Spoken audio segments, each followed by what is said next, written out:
Hello student, digi lesson from the house of Navankur में आपका स्वागत है। वायु तथा जल का प्रदूषण, pollution of air and water, part 1। बच्चों, जैसा कि आप पाठ के नाम से जानते हैं कि वायु तथा जल का प्रदूषण, इस पाठ के में हम वायु तथा जल के प्रदूषण के बारे में हम पढ़ेंगे। तो प्रदूषण क्या होता है, सबसे पहले इसको जानते हैं। प्रदूषण पर्यावरण में दूषक पदार्थों के प्रवेश के कारण प्राकृतिक संतुलन में पैदा होने वाले दोष को कहते हैं।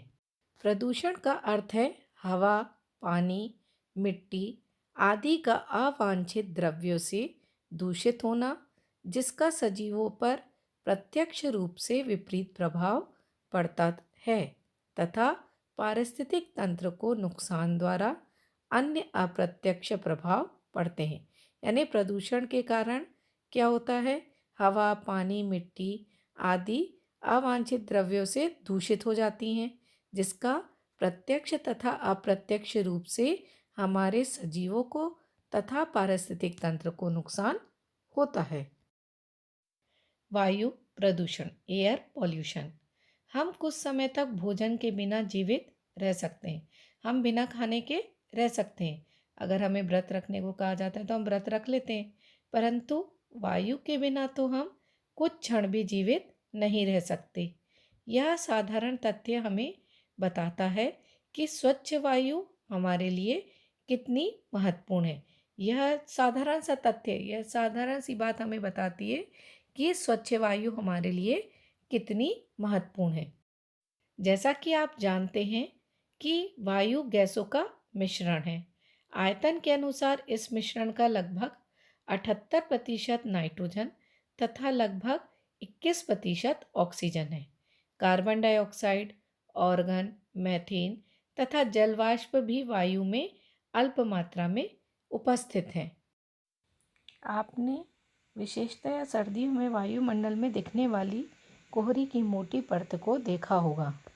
यह धूम कोहरा होता है जो धुएं तथा कोहरे से बनता है।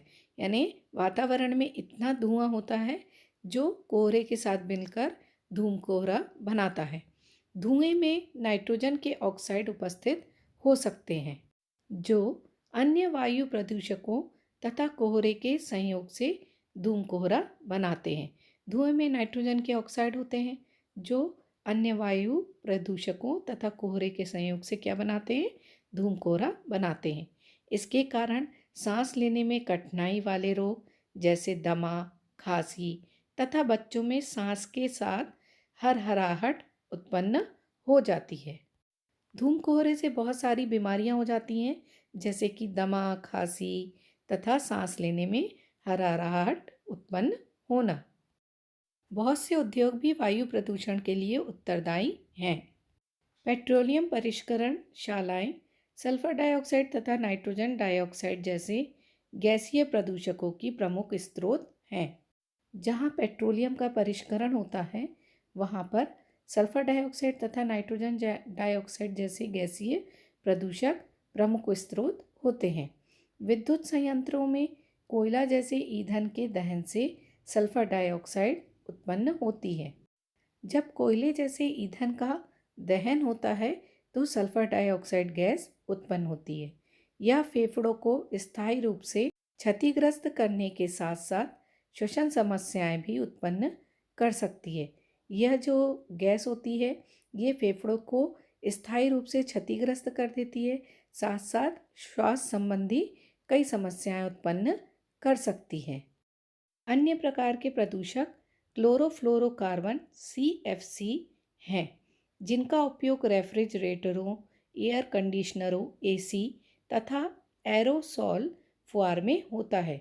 अन्य प्रकार के प्रदूषक जैसे क्लोरोफ्लोरोकार्बन, जिनका उपयोग रेफ्रिजरेटरों, AC तथा एरोसॉल फुआर में होता है।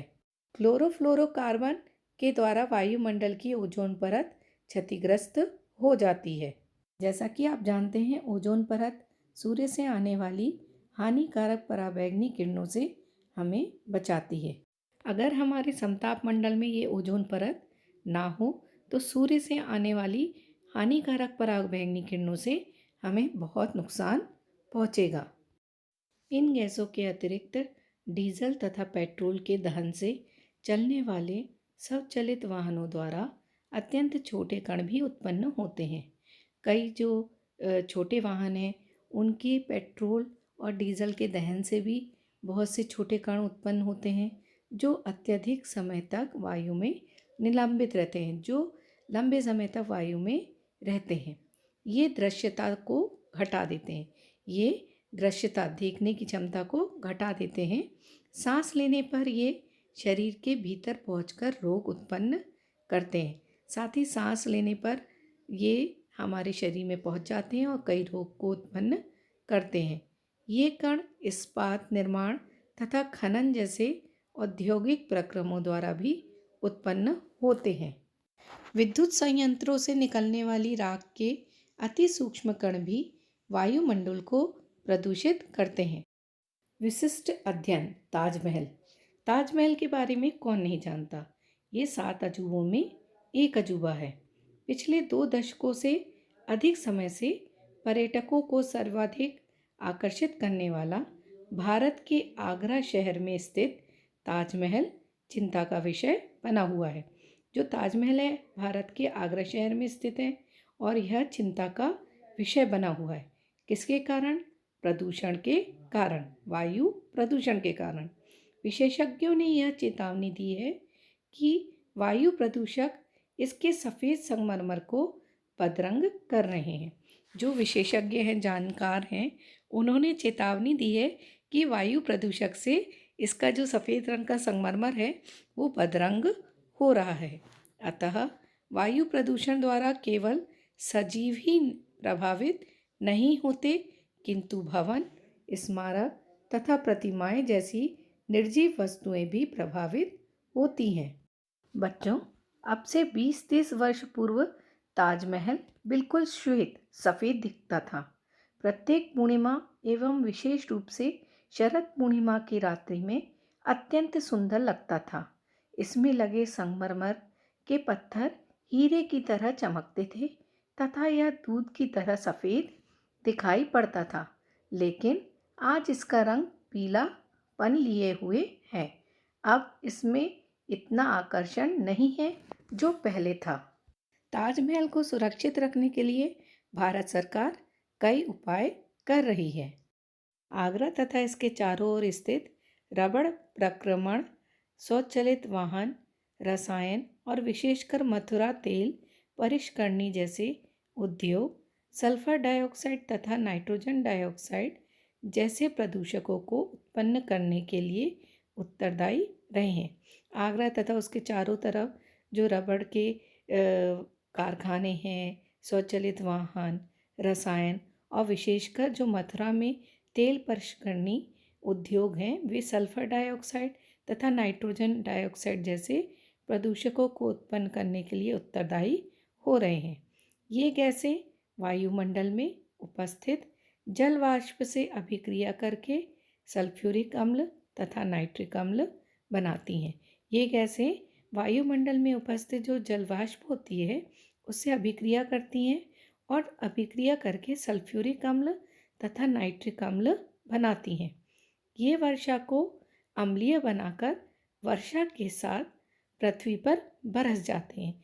अब ये जो सल्फ्यूरिक अम्ल है और नाइट्रिक अम्ल है वर्षा के जल में घुलकर वर्षा के साथ पृथ्वी पर बरसते हैं।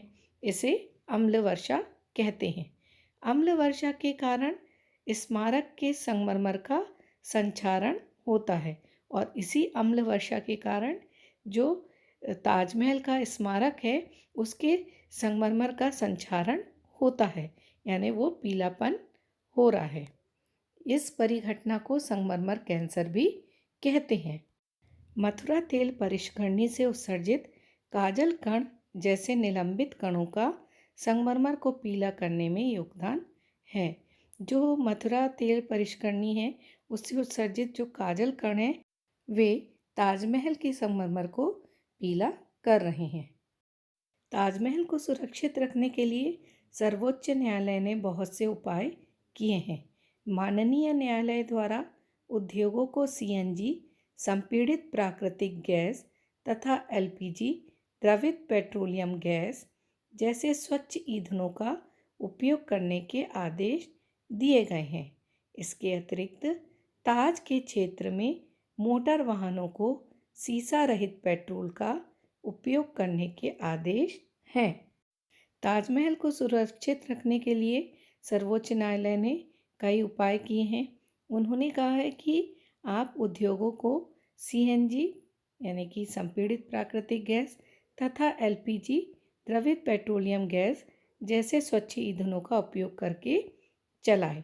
इसके अतिरिक्त ताज के क्षेत्र में मोटर वाहनों को सीसा रहित पेट्रोल का उपयोग करने के आदेश दिए गए हैं, जिससे ताजमहल को सुरक्षित रखा जा सके।